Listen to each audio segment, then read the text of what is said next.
Okay, so as you just saw, that's the remainder of the stone chip on the underside of the van now. So I've done the inner wings, the arches, the chassis legs, and the sort of lower portion of the engine bay.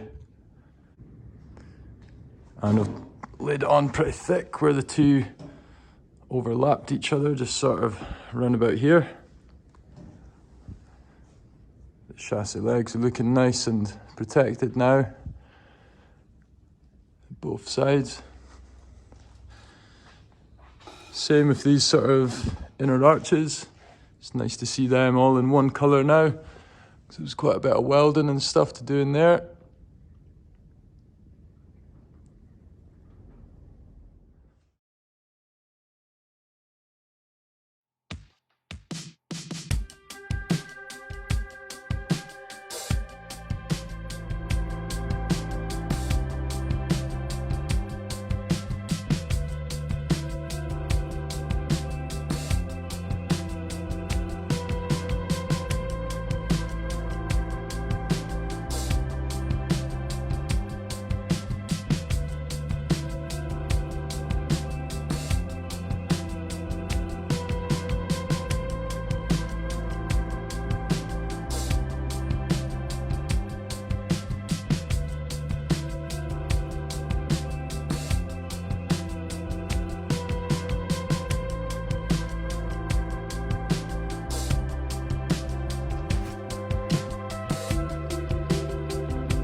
Okay, so that's the engine bay now in paint.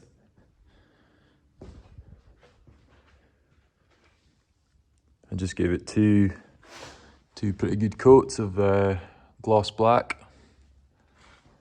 I've done the servo there as well.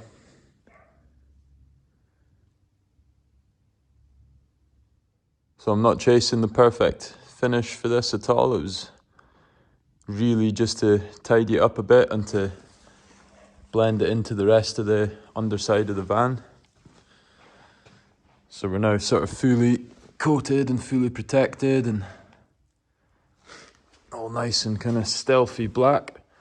This is the paint I used. So obviously just a rattle can finish. This is just a basic U-Pol gloss black. You can get a box of 12 of these, or basically as many as you like, for pretty cheap off eBay. I think it works out at just £3 or £4 a can, so it's pretty good stuff. I don't clear coat on top of it or anything. It gives a kind of glossy finish out the can, but to be honest, once the engine and everything's back in here and the front end and stuff's on, you're hardly going to see half of this anyway, so it's just to tidy it up a little bit. But what's cool about all this is that the sort of underside of the van now is completely coated and protected. You can see I've actually started to bolt up the rear arms there as well. I'll give you a sneak peek of that with the new lowering springs. I've got my brakes and stuff, just need to rebuild them. Yep, things are looking good. It all blends in really nicely up here. So I just stone chipped up to sort of the chassis legs. It's sort of along here. And then everything up from there was just sort of scuffed up, relatively smooth, and then just coated in black. Just to protect it, just to tidy it up a little bit. So what this does mean now is I can start to sort of slowly bolt things back on.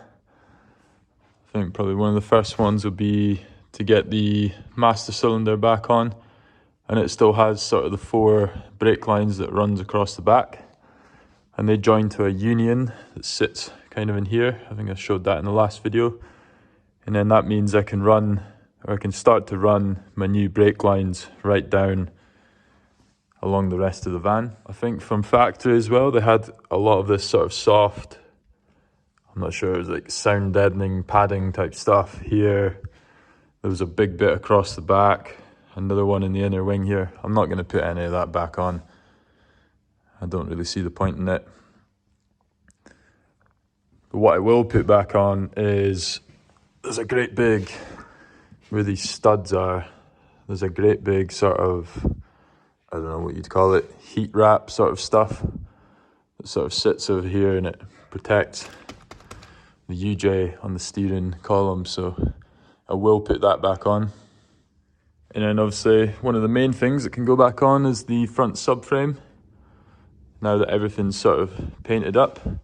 So I'm still in the middle of sort of refurbishing the subframe, stripping it right down and painting it up and putting on new poly bushes where it needs. So I think I'll save that for another video, refitting the new subframe. But yeah, essentially we're very close to getting it rolling again. And once it's rolling again, it means it can come off the lift and we can get it back through to where it was before, and we can start to kind of tart up the engine a little bit, fit a new clutch, a little bit of paint on the engine, and just sort of clean it up, clean out the oil pump and stuff like that. And then essentially once the engine is back in, you know, we can start to plug in all the loom and stuff like that. I need to paint the big front crash bar that goes on the front here, and I also need to paint the inside of the wings with stone chip, just like what I've done here on the inner wings. So then once they've been stone chipped, I can refit them or sort of bolt them back on, and I'll just put sort of like a smear of sealant along here, and then I can just bolt them up, and then they should be good to go. But yeah, it's not a huge amount of work left to do in the grand scheme of things. If you exclude sort of outside paint, that can wait till next year. But anyway, I'm starting to waffle on now, so I'm going to end the video here. If you did like it, give it a wee thumbs up. Please subscribe if you haven't already to keep up to date with the T4 build. But other than that, thanks for watching. Catch you in the next one. Cheers.